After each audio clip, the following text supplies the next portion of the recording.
Hey guys, Level Cap here. Today we got our first gameplay trailer of the upcoming first-person shooter called World War III. This game looks very similar to Battlefield 4 in many ways, and the gameplay itself looks pretty darn cool. I want to get into the details about what we're seeing here and hopefully what we can expect from the game, but first, let's watch the trailer if you haven't seen it already.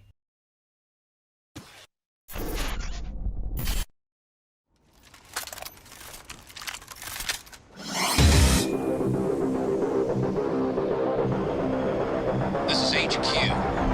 Enemy airstrike approaching.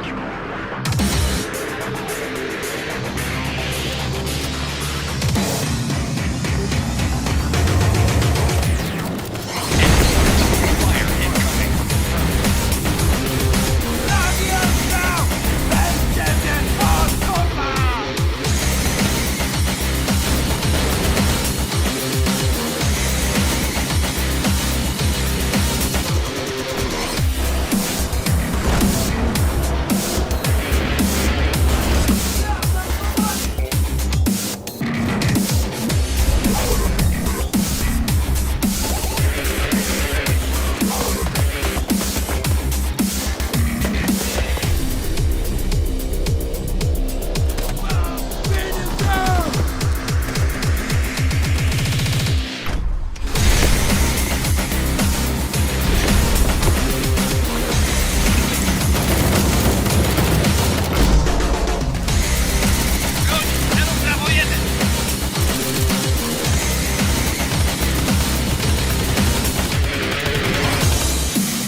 We have taken control of objective Charlie 1.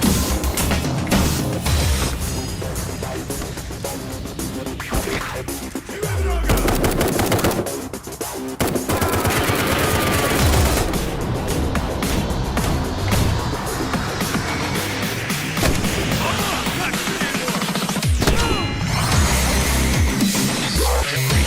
Offensive strike.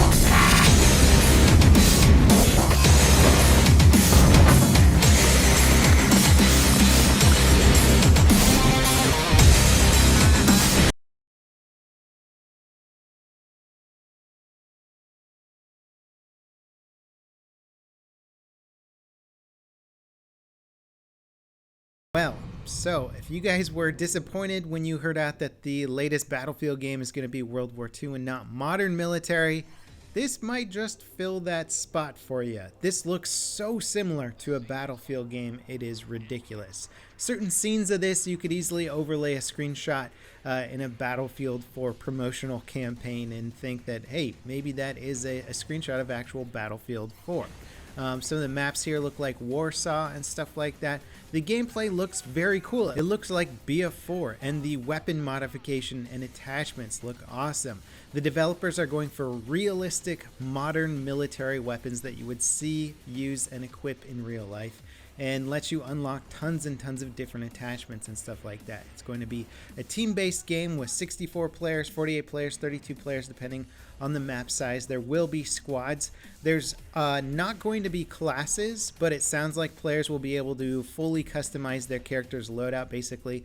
And the way that they're going to balance this out is by having a weight and speed system. So if you want to give your character tons of crazy items and weapons and gear, well, you might end up running a lot slower, and everybody who has this lighter or faster class will get to the action quicker than you or be able to flank quicker than you. So this is an interesting concept, and I can't wait to see it in practice. Now we're seeing a nice variety of weapons in the game, Russian assault rifles and machine guns with lots of different optic options. We've got red dots, we've got canted iron sights, we've got zoom optics. The devs have talked about how they have an incredibly robust attachment system to really give you a huge amount of variety in the way that you outfit and configure your assault rifles in game, or your just weapons in general in game. And that's really cool to me. I love robust attachment systems, and that seems to be a major focus here. We may not get quite as much weapon variety in terms of the base guns that will be in the game, maybe as, like, say, Battlefield 4 had, but based on attachment variety, it sounds like we might get just as much, if not more, customization options. The devs have said that they want you to be able to use basically any kit that you see a modern military using nowadays, should ultimately be one of the goals or be available in game. We're also seeing better examples of player movement, which includes player controlled leaning around objects. We also have sliding and shooting from a prone on your back position and then rolling around to prone on your stomach position while shooting from both positions. So it seems like soldiers are going to have some pretty detailed movement animations and movement options. We're also seeing a lot of armored vehicle gameplay. Both tanks and APCs are heavily featured throughout the trailer. We got RPGs and rocket launchers that are being carried by soldiers, but also we see a lot of players with assault rifles shooting at armored targets. And it looks like they're actually going for some of the weaker points on the tanks and APCs. So that might indicate that maybe if you don't have an explosive option available, there's still things you can do to try and disable or hurt some of the fighting functionality of these armored vehicles. Which is really cool. We also see a little glimpse of some underground combat that looks very similar to, say, Metro from Battlefield 3 or Battlefield 4. The city, which I think is Warsaw, at least in some parts, looks a lot like Siege of Shanghai from an aesthetic, a visual standpoint. And it reminds me in so many ways of Battlefield, but in a good way. The developers have said this game is going to be for less than $60 on Steam. They're going to put a huge emphasis on teamwork and squad play, but not limit people to a class-based system. Honestly, everything they've said about this game sounds incredibly interesting, and it sounds like basically somebody else's take on what a Battlefield game would be.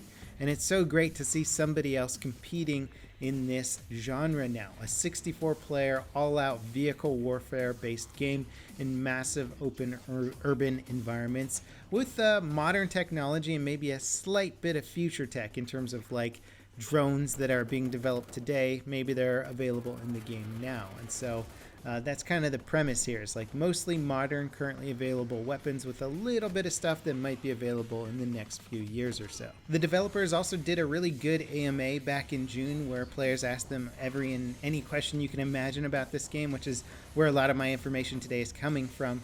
One cool thing that they mentioned where people were talking about grenade spam and if that was an issue or was proving to be an issue in their playtest.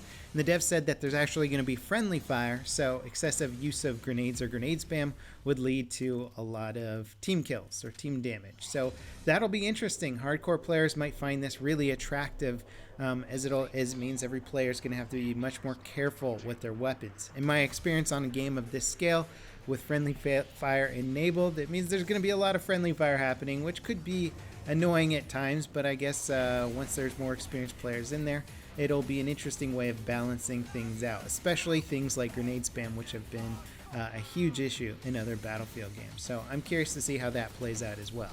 Visually speaking, the game does look quite impressive. It doesn't look more impressive than a Battlefield game. It's really hard to top the Frostbite engine and EA and DICE when it comes to their art direction and stuff, but the visuals are still impressive. It does look very much more on par with, say, Battlefield 4 visuals, which is still a very good looking game by today's standards. Maybe a little bit better than Battlefield 4. Some of the interior design looks quite cool, and it's also supposed to have a pretty robust bullet penetration system. In fact, their bullet physics and armor system is something that the devs are quite proud of. They said they spent years researching armor and ballistics to try and give one of the most realistic armor models out of any of the first-person shooters out there. I don't really know how this is going to translate in-game, but if I'm able to play this game tomorrow, then hopefully I can give you guys a first-hand account of what that actually means. Anyway, before I saw this gameplay trailer, I have to say I was feeling a little bit skeptical of what I saw with the first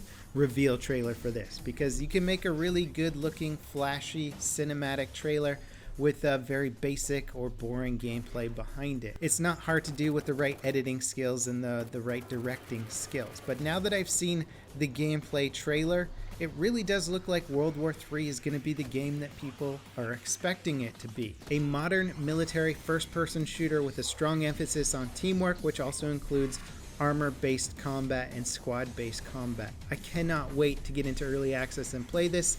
Stay tuned to the channel if you want more information about what I'm going to see and play at Gamescom. As always, thanks for watching, and I'll see you next time. This is Level Cap, signing off.